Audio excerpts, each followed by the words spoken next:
চলমান উচ্ছেদ অভিযানের ৩০তম দিনে টঙ্গীর তুরাগ তীরে অভিযান চালাচ্ছে বিআইডব্লিউটি। এই মুহূর্তে সেখানে আছেন রিপোর্টার মাহমুদ রাকিব। সরাসরি চলে যাচ্ছে তার কাছে। রাকিব।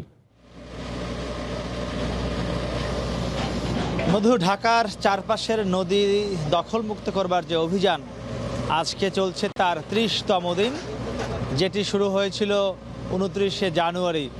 আপনি জানেন যে প্রতি মাসে ৩টি বা 4টি ধাপে অভিযানটি করা হয় এবং সেই ধাপ যদি আমরা বলি, আজ চলছে তৃতীয় পর্যায়ের দ্বিতীয় ধাপের শেষ দিন। তো দেখছেন এখানে এই তুরাগ পাড়ের, এটি হলো টঙ্গী পাড় আমরা আছি, এটি হলো টঙ্গীর পাড়ে। এখানে একটি নদীর জায়গা দখল করে একটি অবৈধ স্থাপনা করা হয়েছে। এটি একটি গোডাউন, মূলত টিএটি, এটি একটি দেশের নামকরা কোম্পানি এবং এখানে প্রচুর বিদেশিরাও কাজ করেন। চায়না, মালয়েশিয়া, সিঙ্গাপুরের অনেক কর্মীও এখানে রয়েছেন। তো সেখানে এই উচ্ছেদ অভিযানটি চলছে। আপনি দেখছেন মূলত এই কোম্পানিটির বাইরের যে প্রাচীর, সীমানা প্রাচীর কিংবা তারা এখানে প্রচুর গাছ লাগিয়ে দখলের চেষ্টা করেছেন, সেগুলো এখানে উচ্ছেদ করে দেওয়া হচ্ছে। সেগুলো আমি আপনাকে দেখানোর চেষ্টা করছি। আমি আপনাকে যদি একইভাবে আরেকটু দেখানোর চেষ্টা করি মধু, আমার ঠিক এ পাশটা আমি যদি আপনাকে একটু দেখাই, দেখবেন ঠিক এই তুরাগের অপর পাশ, অর্থাৎ ওটি হলো ঢাকার পাশ। সেখানে দেখছেন আরেকটি এক্সকাভেটর মেশিন দিয়ে সেখানে যে অবৈধ স্থাপনাগুলো আছে সেগুলো উচ্ছেদ করা হচ্ছে। সেগুলোও কিন্তু ব্যবসায়িক প্রতিষ্ঠান।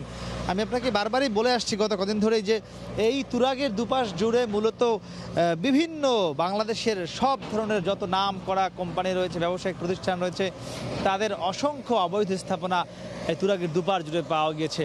সেখান থেকে সে নাভানা, ডোমিনো কিংবা ক্রাউন সিমেন্ট, এনডিই, সকলেই কিন্তু এই তুরাগ দখল করে এমন অসংখ্য অবৈধ স্থাপনা করেছেন।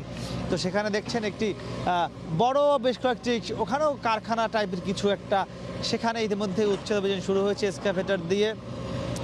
একইভাবে আমি যদি আপনাকে ধীরে ধীরে একটু বলি যে এই যে উচ্ছেদ অভিযানটি চলছে, এটি যখন ধীরে ধীরে টঙ্গী বাজারের দিকে যাবে তখন গিয়ে কিন্তু সেটি আরও বড় আকার ধারণ করবে, কারণ টঙ্গী বাজারে অসংখ্য স্থাপনা রয়েছে এবং আপনি যদি বলেন দেশের যত বড় বড় গার্মেন্টস শিল্প রয়েছে, সে টঙ্গী বাজারকে ঘিরে কিন্তু অসংখ্য গার্মেন্টস তৈরি হয়েছে, সেগুলোও কিন্তু উচ্ছেদ করা হবে বলে আমাদেরকে জানিয়েছে বিআইডব্লিউটির পক্ষ থেকে।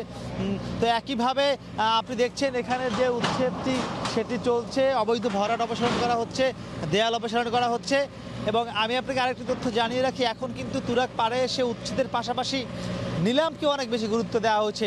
শুধুমাত্র গতকালই এই তুরাগের দুপাশের ভরাটকৃত বালু, পাথর এবং যে রয়েছে, বালু রয়েছে, সেগুলো প্রায় 1.5 কোটি টাকা, 1.5 কোটি টাকার কাছাকাছি পরিমাণ মূল্যে কিন্তু নিলামে সব যে ভরাটকৃত পণ্য সেগুলো নিলামে বিক্রি করা হয়েছে। তো বুঝতেই পারছেন যে কাউকে কিন্তু ছাড় দেওয়া হচ্ছে না এবং বলা হচ্ছে রমজানের আগেই ঢাকার চারপাশের নদী দখলমুক্ত করা হবে। তো মধু, আমার কাছে আপাতত তুরাগ পাড় থেকে যে উচ্ছেদ অভিযান, তার এই ছিল সবশেষ খবর। চলমান উচ্ছেদ অভিযানের ৩০তম দিনে টঙ্গীর তুরাগ তীরে অভিযান চালাচ্ছে বিআইডব্লিউটি। সেখান থেকে যুক্ত হয়েছিলেন রিপোর্টার মাহমুদ রাকিব। এতক্ষণ ছিলাম